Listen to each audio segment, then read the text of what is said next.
You don't need daily stand ups to be successful. In fact, following rigid framework formulas could be the very thing undermining your business agility. There's something far more important. And with the right focus, you can avoid wasteful meetings that drain everyone's time. Before exploring alternatives, let's first understand what daily stand ups are meant to achieve. Agile at its core focuses on products and services, not time boxed projects. Ongoing product and service delivery requires constant adaptation as teams navigate uncertainty and complexity. In an era where technologies like AI evolve rapidly and reshape market dynamics, sometimes literally overnight, true agility means prioritizing practices that deliver real value over rigid adherence to established routines. Daily stand ups serve three main purposes. First, they validate or adjust the execution plan. Since teams commit to delivering work together, every team member must be aligned and confident in the path forward, having the ability to make real time adjustments to stay on track. Second, they surface impediments before they become blockers. If not addressed early, an impediment becomes a blocker, which ultimately undermines a team's effectiveness. And third, enabling team members to support each other.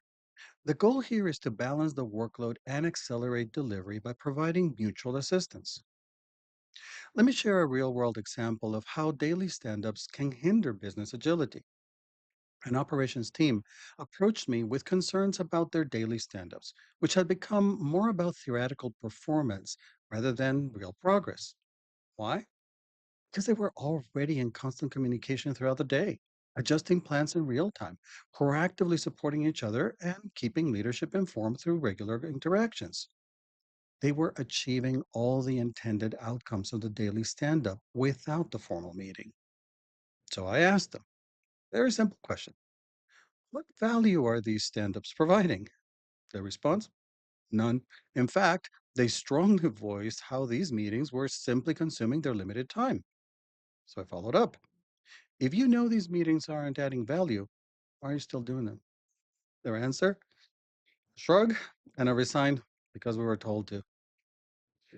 Then I asked, does that make you feel empowered? You can see where this is going.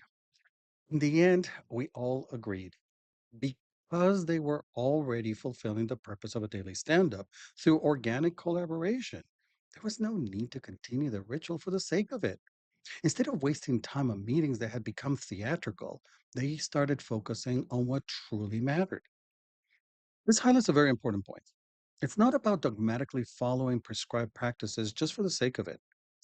Traditional waterfall approaches have long championed fixed best practices and strict processes, which is a useful and effective way to improve efficiency, but only in well defined context, which is not the space of agile or AI work.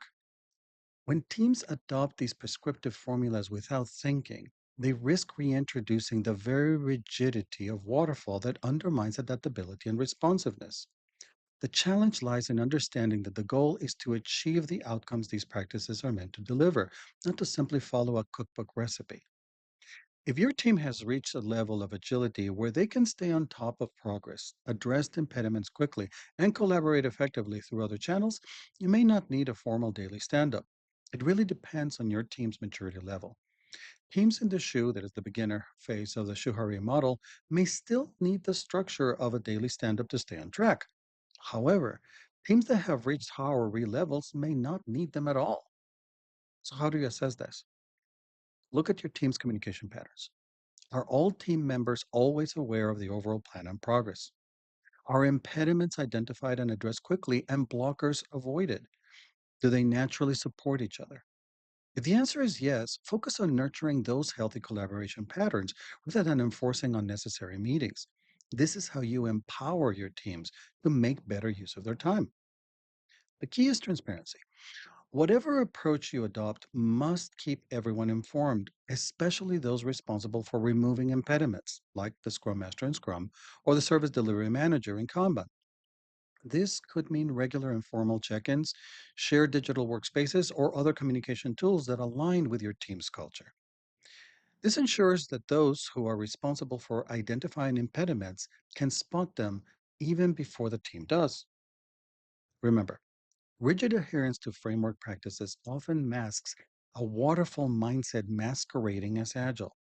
True agility comes from understanding the desired outcomes of the practices and figuring out the most effective way to achieve them. Don't let ceremony replace substance. With the fast pace of AI, we cannot afford to waste time on meetings that don't add value, especially when the team has matured to the point where they no longer need them. Otherwise, think of these meetings as a third wheel on a bicycle. The goal isn't to keep that third wheel forever, it's to learn how to ride without it. So, where to start? Evaluate how your team currently achieves the outcomes of the daily stand up. You may discover that natural collaboration already delivers the formal stand ups intend. Strengthen those organic patterns instead of enforcing unnecessary structure. I hope that in this video you noticed that not once did I say that the daily stand up delivers a status update, because that's not the purpose of the daily stand up. And if you decide that daily stand ups do help, please feel free to sit down if you want to. And if you want to learn more about focusing on outcomes instead of frameworks, pick one of these. I'll be happy to tell you all about it.